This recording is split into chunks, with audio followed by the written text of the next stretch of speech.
Sanat, as I mentioned earlier, is the Associate Director of Partnership and Engagement at Asylum Access, an international organization working on challenging legal barriers that keep refugees from living safely, moving freely, working, and attending school. In addition to being an active public speaker, Ms. Mustafa is a founding member of the Network For Refugee Voices, a refugee-led coalition working to increase refugee engagement with the international community to produce inclusive, sustainable, and effective refugee and immigration policy. She's also, as I mentioned, a board member of the Syrian Women's Political Movement. So I'm going to start with a few questions for her, and then we'll open up the floor to others to ask questions. So Sanat, thank you so much for being here with us. Could you tell us about your relationship to the film, and what do you think For Sama means to you as a Syrian and as an activist for refugee rights? Thank you. Thank you for having me. And I do recognize that probably all of us need a minute here after the documentary and the emotions that we're going through. So maybe I've tried to not build so much on it, but I do this documentary, or Waad's life means a lot to me. It's more than a documentary. And my relationship to the film comes from being childhood friends with Waad. We grew up together. Actually, our parents were friends first in high school, and then they got married at the same time, and they got two daughters, like my sister and I, and both sisters got named the same. So we were very, very close. Grew up together in the same town, and our parents shared a lot of political ideologies, and so we definitely both come from very political families that even back in the days during Hafiz, the father, and Assad, the son, continuously. We still, political awareness was just like a part of our upbringing, and I guess Waad producing something like this, it was just kind of very expected, and we shared this vision together. And after going to universities, I went to Damascus University, she went to Aleppo, and this is where the revolution started. And we took different paths, but each one of us was doing activism in those cities during the revolution. And this is when, a few years into 2013, my own father got detained by the Assad regime, so I had to flee with my family. And Waad was in Aleppo, and she lived under the siege. So we had different journeys, but yet we were keeping in touch, of course on Facebook like everyone else. And then after, gladly she was able to flee, we had a reunion in Turkey, and with our families actually, because her family fled too as well, alongside my family. And so definitely the relationship is a family member, it continues to be very hard. It's also very hard to see her and to separate it from what she's lived. But you see her and she manages very well to make you feel it's separated, and she's never maybe experienced something like this. Back to the question about what the documentary means to us as Syrian people, and even as I think as a refugee in the US as well. Being in this space being a refugee in the US for 6 years now, and being in this space of the Syria activism and also the refugee response sector, there's continuous frustration with the way we're talked about, and with the way the situation in Syria is spoken about, and who is telling the narrative, and who's shaping the narrative, and the current political climate towards Syria. And as I do public speaking, I spoke after a lot of documentaries and film talking about refugees and talking about Syria, but nothing like For Sama, because I think it's the most authentic and raw film that the first time actually covers the root causes of why people fled. All documentaries on refugees, like there's war broke out and people fled, and let's talk about the story. And everyone neglects actually the fact why people fled. And Waad did very well in telling the revolution story, the story of her and me and other young people, college student people, just like so many people in the room, and took over the streets. And we had as basic demands as democracy and freedom. And I'm not sure even we knew what that means, but we knew something that not right what we're living in Syria. And so for Waad to really cover this in a very authentic and raw way, for me, it's super important being in a community that I'm always finding hard time to refer people to something that it could be really educational and does justice to us and what happened in Syria. The other lens that Waad brought through her documentary, and for us as Syrians, I think is very important, is that the local lens. It's much easier, and unfortunately an expat, an American maybe, to go and make a documentary about Syria, Syrian refugees versus the Syrian. And so there is it's a different lens, it's a different narrative. And to be honest, I never saw a story that did justice to us in the way that the local lens does. In addition to it, there's the woman lens to it, which we will probably talk about. But it's in this space also one of the few pieces that came out of Syria that's done by women. And it's really about the women experience and the women perspective living under siege, which I think it's of course it's not spoken about, and it's something Waad highlighted in a very organic and natural way. And I think in a way that every single person in the room and every single person watching this could find somehow a way to relate to it. Thank you. One of the things that I was reading an interview with Waad about people reacting to her filming and how people were some of her friends were upset with her filming them, and then after Laith and Omar were killed, then she showed her friends the film they had of them, and then she said after that everybody thought filming was great. I mean, they didn't stop her filming because they really appreciated knowing that. And she says, we really believed that this was the only way to tell the story because we never thought that we would make it out. And I think since 2011, Syrians have been documenting their lives either using cell phone cameras or other kinds of media to really show people what their experiences have been.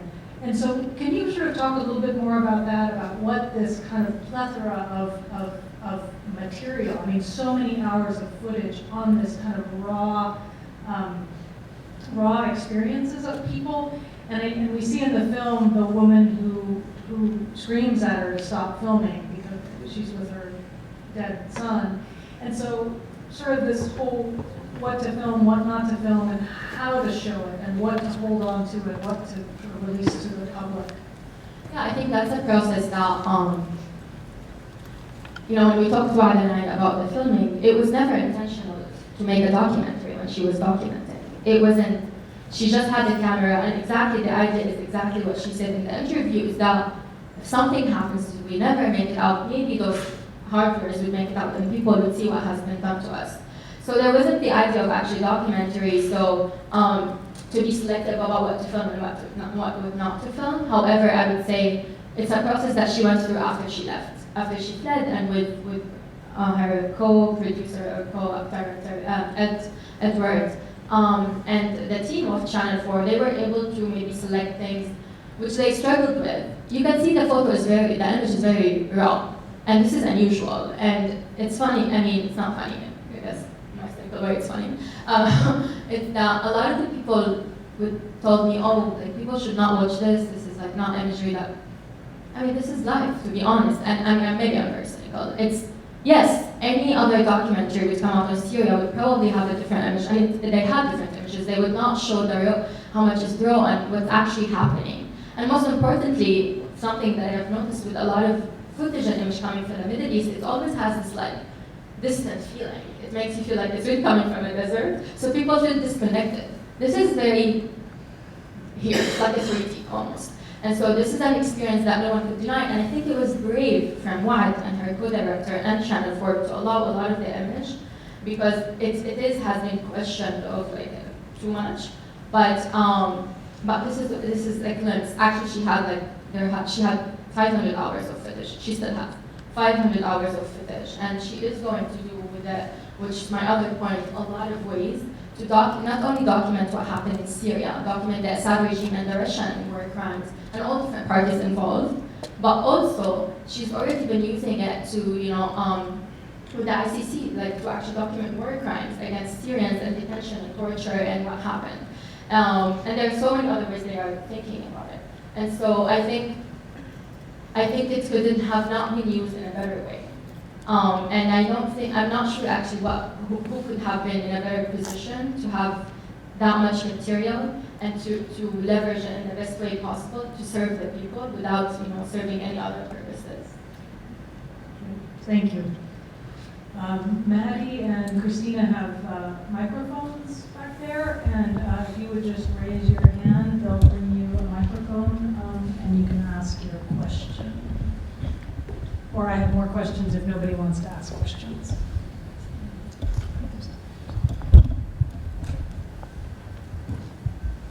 You had mentioned that you thought that there were great disparities between what you understood about the experience of people who were living in Syria and what people that were exposed to here.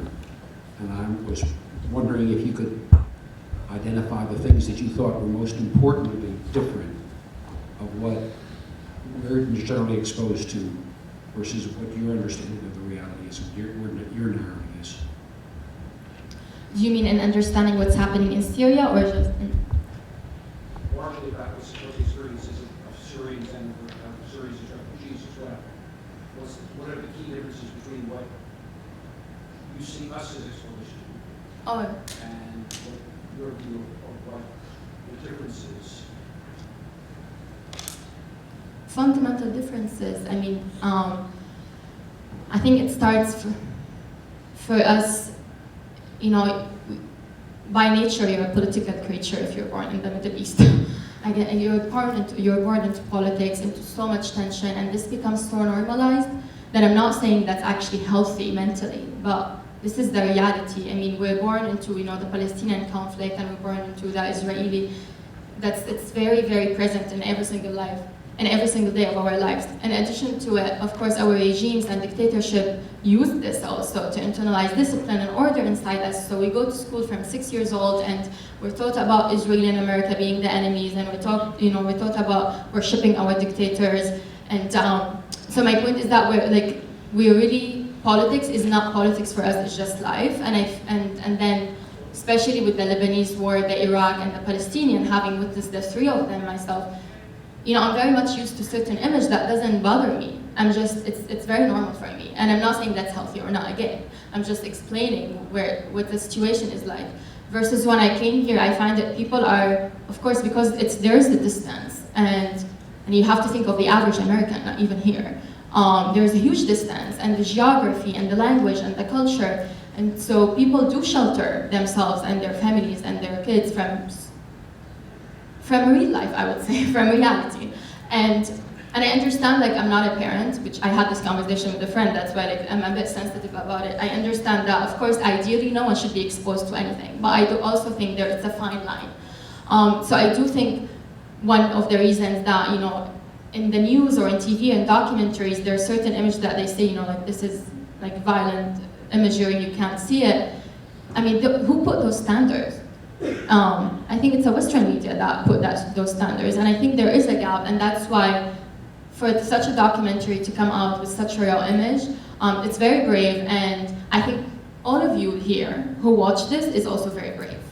And I understand it's very heavy, and sometimes probably you're gonna leave the room not knowing what to do with your feelings, and not knowing what to do to Syria, and not knowing what to do with Waad, and questioning all of this, and I guess that's okay. But maybe after we sit with our feelings and our thoughts about the documentary and what we've done in 2017, what were we doing in 2017 and 2016 when this was happening? And then we could maybe leverage those feelings and use them in a way that could serve those people, because unfortunately a president of the US actually is a president of the Middle East almost, and as much as it affects you, it affects us back home.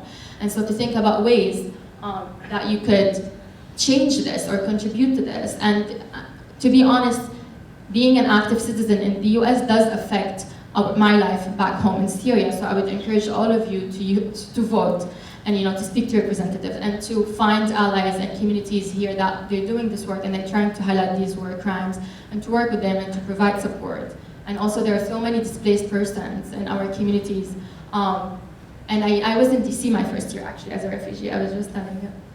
I was in DC, and it wasn't an easy journey at all to seek asylum and to come with nothing, and if it wasn't for the amazing social support that I received from people, I probably would have not been here. speaking to you in English. I really did not, and to be able to become a voice, to speak about what's happening in my country. And so I just want you to think about the power you have and how much power you have. And actually, you might feel paralyzed today and now after watching the documentary, but there's so much you can do, just starting with looking in the community and the people around you.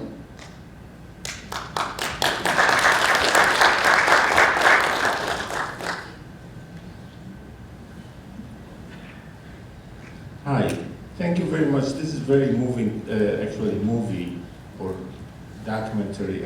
I have a question related to this documentary doesn't show what we hear on the news. For example, civil war.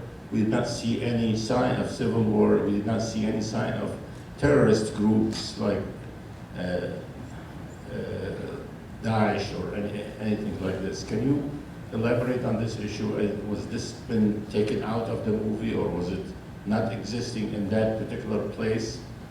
Yeah, I would answer you, but please could you please keep the mic. I just want to ask you, what do you feel the movie showed you? What kind of narrative? I see it's just the regime is really attacking the civilian people. That's what I see. Mm-hmm. And you feel that's a different understanding from Right. what the media has been Correct. sharing? Correct, okay. I mean, even the media in Syria, Yeah. it speaks different than what shows here, which Mhm. that's not really strange to me. Yeah. But I mean, the media here, it's expressed that this is really civil war, and it's there's some terrorists in the area. Yeah. So, No, these are very excellent questions, and I'm really thankful for your questions, because it is something. That's why I started with, it's the only documentary in my point of view so far that does justice to what actually happened in Syria. Or it tells a story that never been told. And there are, all different parties around the Syrian conflict have their agendas and reasons for telling certain part of the story or creating even a story. So if you want to talk about what we care here, the Western mainstream media, my first struggle always with the media, and even with those who actually, with the Syrian revolution, is how the media portrays it as a civil war. And I always even with the New York Times, I was talking the other day, I was like, politically speaking, a civil war terminology does not apply on this. A civil war is a war where people from the same country fight each other. We fled, we left the country. It's actually a Russian and Turkish fighting, or Turkish and American, Iranian and maybe a Syrian, but it's not the Syrians fighting each other anymore. So actually, by academically speaking, it's not a civil war. But from my point of view, it's way easier to frame it as a civil war than to actually say it's a World War III, or it's a proxy war. It's a to actually name it as it is. And the reasons, there are so many reasons behind it from the mainstream Western media, is that, for the public, it's another war in the Middle East, it's another civil war. Detach the public from feeling that they have to interact, versus if you think about the Iraq war, where America was involved, and all the American public was very aware about the Iraq war. Actually, US is involved in Syria. There are boots on the ground, and more than this, but it has not been framed this way. That's why it's very distant. And then the other thing with the UN, for example, it detaches the responsibility of the international community to do something about it when you frame it as a civil war, versus if you frame it as it is, as a proxy war or a world war. And so in this way, everyone basically has no responsibility towards people fighting and killing each other in their country. And it's the Middle East, it's the jungle. It's always been like this for ages. And so the Western media definitely did not help us and did not do justice to the revolution. I say it's a multi-layered conflict. I do think in period of it, and probably the end of mid-2012 until, for a year, until summer 2013, we had experienced some forms of civil war back then. But that was it. After that, 2013, the whole conflict has changed. But it started with the revolution. So maybe we could do justice by saying how it started with the revolution, with the people demanding and asking for democracy. And then people actually had to hold weapons because they had to protect themselves. And that's also another missing story. When the Assad regime attacked Hayasta, Damascus countryside, people had no choice to protect their families except to hold their rifles and very simple weapons, versus the regime, airshot and other heavy weapons. And then after that, other proxy, actors got involved, and then Russia got involved, and the US got involved, and Turkey got involved, and Iran got involved, and Hezbollah since day one got involved and committed a massacre at Hamas. And this is the story that's missing in the Western media. But then back to that story about the terrorism, which is also the Western media loves this. And of course the Assad regime and the Russian, this is their propaganda first in using chemical weapons against their own people, is that they say, my sister, when my sister and I got detained, we were detained under the charge of terrorism because we were protesting in the street. So it's, of course, it's a label. You can put it on everything and you can frame it. And it works because this is what freaks also Western audience. Just say terrorism and justifies everything. Justifies going to war, justifies not being involved or being involved. And so, it's very complex, and I could go into details about why each person, why each actor has framed their narrative or propaganda in a certain way. But the bottom line, no story so far out there that does justice, and that's why maybe at least what we could do is have a critical thinking about all these different stories and try to build an understanding from talking to different people versus just like having one opinion from our media. That was a long answer. I think there's a question here.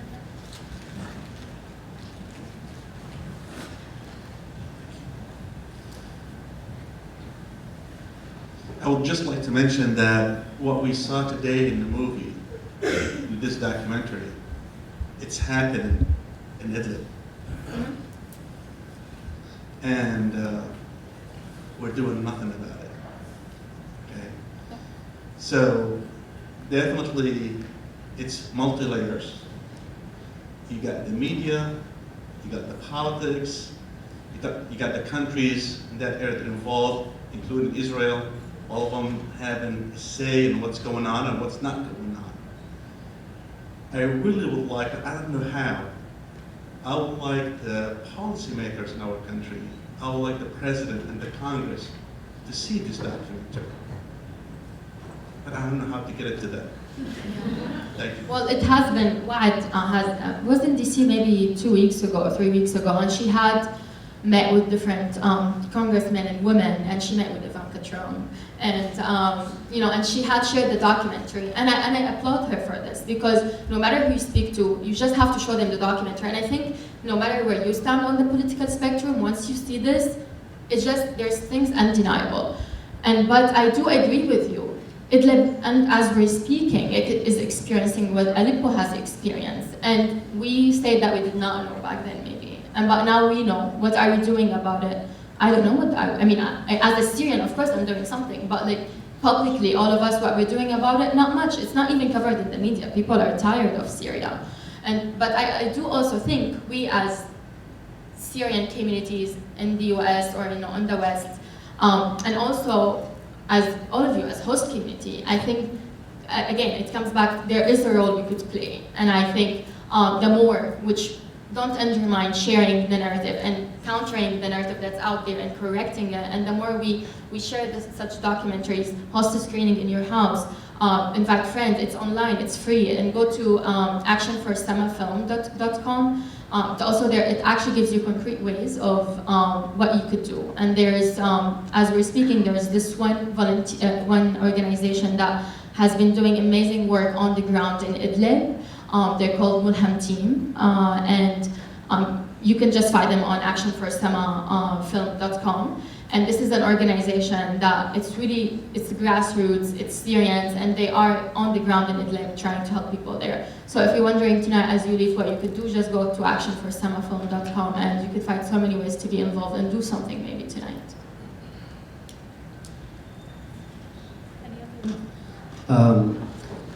My name is Hisham Naji. I'm also Syrian. I want to thank you for what you're doing. Thank Dr. Davis and Georgetown University for showing this film. This is the second time I see this film, and last week we saw the cave, and we met Dr. Amani, the real doctor who was in the hospital. One thing I want to say, I want to thank you for exposing or explaining the civil war issue, because this is the injustice that was done to the Syrian people from day one. The regime, the criminal regime, and to some part, the Western media portray this as a civil war. Like you say, civil war is between two groups of people fighting each other. This shows the real Syrian crisis, where women, children hiding, trying to stay alive, where the warplane and bomb and missiles trying to hunt them, to kill them, and then push them out of the country. I'm sure that many footage of what this film was not shown because it's too graphic. And the same thing with the cave. The doctor told me that they probably did not show more than 5% of the footage because they say this is too graphic, too much. But people need to see. So what I'm asking here, do you have a plan to show this film? And the same thing maybe the cave. I wish that Georgetown University will show the cave also. To go to other universities, to show the real story of the Syrian people. We may not be able to save the Syrian people, but at least people should see the truth, what happened, what's happening. And also the second thing is, all these footage that were not shown in these films, because there are so many documentary films in Syria, they should be saved to hopefully someday there will be justice and accountability to show all these footage, what happened to the Syrian people by the Russians, Iran, and the Syrian regime. So is there a plan to go from campus to campus to show these films? Yeah, I mean, as I mentioned in the beginning, Waad has a plan to releasing the other footage in different forms, which they're in discussion. So we don't know exactly what kind of form that might take, a film, a documentary, other ways. And definitely she's on it and using it as an evidence of war crime and towards the accountability in Syria. So she's definitely on top of that. She's also showed it at the Security Council and has been meeting bilaterally with member states to the UN, and also they held session on bombing hospitals because of the film. And so she's trying to utilize it in the best way possible. In regard to screening it in different universities, I think the team itself, the Forsama team, has organized different screenings, but they have been, also busy with the Oscars and like the big awards. But it's open to the public. Every single person could host a screening. And that's what I said. Again, actually, it doesn't require anything. You could host a screening in your community, and you could invite speakers, or you could get in touch with the film team, and they could help you with it as well. And so it's if there is in your community any way to organize these screenings, definitely. And I would echo you in hosting the cave here. Yeah, we are planning to host the cave. She's on. This documentary is available on PBS's website for free for anybody to watch, which is unlike 90% of the documentaries that are ever made out there. And so I think it's a real credit to everyone involved in it that they've done that, to really make it so it's possible for people to see it. I want to ask you a question that you may not know the answer to, but I really loved the footage of Afrah and her family. Afrah, right? What is it? Afria and her family, and they were just such particularly her, she was just so fantastic. Are they okay? Yes, they are in London as well. And Waad and her family are in London. They had fled there and they got resettled. She has a second daughter you saw in the last image that she got pregnant with also under the siege. So Waad and her family, they're all, alhamdulillah, safe, and the girls go to school, nursery, I guess, or kindergarten. And she has been working on the documentary. And Afia and her family are also, alhamdulillah, they're safe, and they're in London as well. Yeah. So thank you for that film. Documenting war crimes is always very important for transitional justice, but you as someone from that area, the world, from the Middle East, how do you see the future of the Syrian conflict? I mean, do you prefer a federal state in Syria, or what do you think? Thank you. I don't have preference, I guess. It works now. It's not a coincidence. I don't have a preference. I feel like we reached a place where maybe if you asked me a few years ago, I had different opinions about scenarios and like solutions.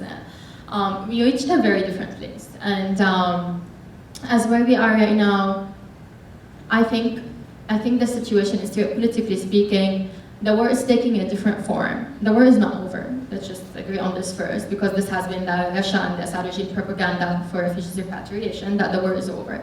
The war is far from over. The war is just taking different forms. And right now, I don't think of Syria as a place that's going to be stable for any repatriation of refugees or for reconstruction or transitional justice anytime soon, as long as we have this war criminals still in power. We still have the intelligence in Damascus downtown with detention. Just yesterday, one of our friends returned to Syria and he got detained again. My father is still missing. We have over 200,000 forcibly disappeared persons. And the fact that when we talk about forcibly disappeared, I'm talking about not knowing they're alive or dead. So what I'm saying is that the level of the crimes that happen is huge.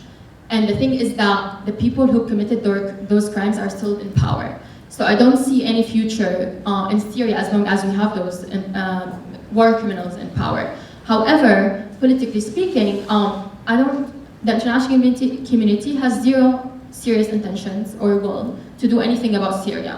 And if anything, Europe is very interested in fake peace for refugees repatriation, so they send people back. And the US has zero interest in Syria in general, as we all know. And so if anything, we left it like very smartly to the Russians and the Chinese, and the Iranian, of course, to turn this country into another place where it's led by and it's governed by external power. I mean, the Assad regime is really very weak anyway. It's really the Russians and Turkey, governs certain areas, and Russia and Iran, the US as well. And now as there's a conversation about reconstruction, which is a completely dangerous conversation, it actually moves us to another level of, it actually doesn't enable even repatriation, because you are taking the land of people and you're building on it something, and with law number 10, which is a whole demographic things. Anyway, my long story short, with reconstruction and the Gulf countries investing money in it and China investing money in it, the closest scenario I see of Syria is almost being like Lebanon, but even worse. In the sense, economically, we have US dollar and Syrian pound. We just like, the level of inflation is high. And it's gonna continue to be a state of intelligence and security. And it's just gonna continue to be run and governed and scattered amongst different external powers. And it's gonna continue to be a state of fear, and there's no chance for repatriation. And the people who are there, my extended family and my aunts and everyone, is really living the day-to-day, and they all economically live of what people who fled send money back, send money to Syria. And so also you've lost, we have, documented around 8 million Syrian refugees, and those documented. So if you actually did not seek refugee status and you left, you're not counted. So I would say we have like 9 million Syrian displaced externally. And you have around 6 million internally displaced. And we have 500,000 killed, 200,000 forcibly disappeared. And we're a country of we were before 2011 of 22 million. You don't have many left anyway in the country, and young people are leaving as well. Or they actually has been, drafted to the military. And this is also it's sad, because those are Syrians as well. And so many of them don't want to be in the military and fight for the Assad regime or fight for anyone. They just don't want to be in the military, and they are taken to this. So my point is that I don't see any hope in the country in the next 10 years. And I don't know exactly, if you give me a magical stick as of the moment, what the international community could do to save Syria. If you have an answer, let me know. I don't know politically what they could do at this point. I know working at least on accountability externally, and there has been amazing efforts in Europe to actually detain those who committed war crimes and yet fled to Europe. And this has been great, because people who've been tortured by those regime followers, they are seeing some justice. So that's one of the lights that or one of the areas that we feel we could work on. But other than this, I don't have hope. First, thank you for doing this documentary screening.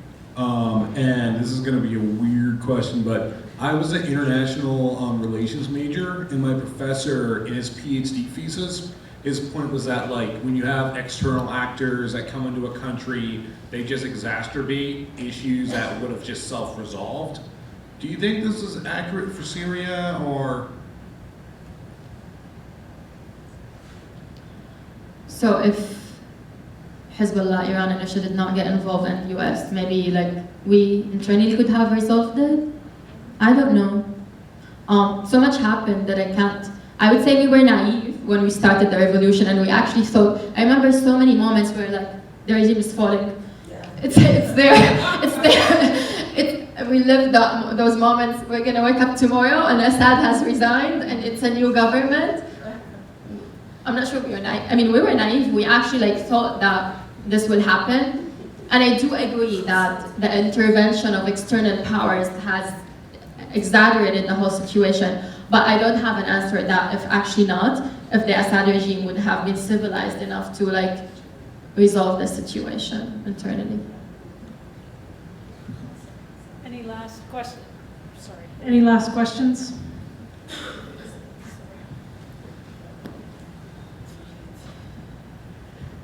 Yeah, so I wanted to go back to something you mentioned that you said we might revisit, but we really haven't, and that's the role of women in this conflict. And if you could speak to that personally, but also how you think the impact is different because Waad was a woman, and how that changes maybe the impact of this documentary, her telling the story, and then also your role right now and the type of work that you're doing. How is your experience unique, do you think, because of your role as a young woman?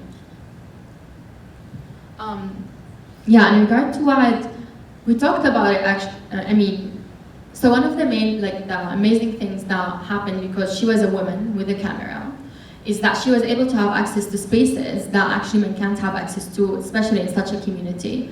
The community that she was living in under the siege, it's more of a conservative community. And so definitely a man would have not had access in a camera to go to these spaces where she met Afra and a lot of the other women which shaped the documentary.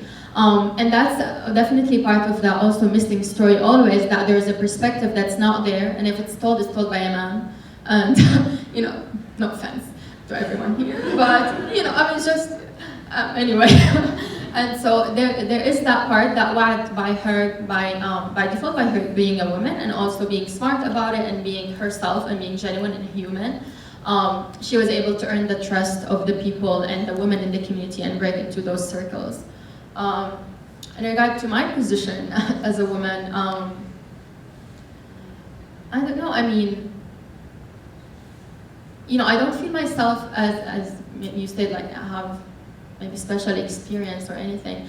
I don't feel myself like have special experience in that way. I honestly grew up in a very supportive family, so I grew up, with two other sisters, to a family, and to a parents who, a believer of women. And I was enabled, and I was supported. Definitely, to a certain limit, and I probably exceeded that limit. But I personally feel like I came from a family that's very empowering. And when the revolution started, there was a huge question about women going to the street, not because it's actually not conservative or anything, it's just safety-wise. And because, things could happen to you when you get detained, and they happen. That really, just in our community, no matter what your family thinks, it's just hard to deal with. And the issue is now, same with men. Rape and detention, it's just with men, it's just unspoken about, is actually, there's no point of comparing on both gender, it's just inhumane action. But there's also like this taboo, even more, about rape that men experienced in detention. But back to my point about women participating in the revolution, for my family it wasn't an issue at all. If anything, my family faced a lot of criticism from the community and from like our extended family. People would say to my mom when we were detained, my sister and I came to my mom, the neighbors, and they would say, how did you allow your daughters to do this? And now they would leave detention and they would never marry, and like things would have happened to them. And my mom said, my daughters are not more precious than other people's daughters. And I think, and you know, for me, that when I heard that answer, for me, that's very grounding and that's very supportive. But not all families were like this. And also, there are women who had to actually to revolt against their families first, to then go to the streets and revolt against the dictatorship and the regimes.